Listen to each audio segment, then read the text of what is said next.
Congressman, hawak namin ang anak mo. Kung gusto mo pa siyang makita ng buhay, magpadala ka ng 1,000,000 ngayon din.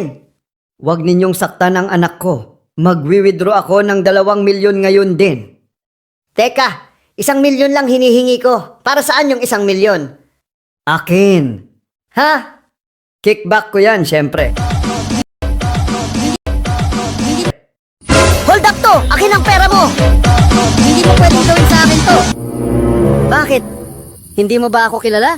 Isa akong politiko. Ha? Kung ganun, akin ang pera namin! Boss, absent ako bukas. Bakit? Nakakabasa ako ng future. Magkakasakit ako bukas. Talaga? Parehas pala tayo. Nakakabasa din ako ng future.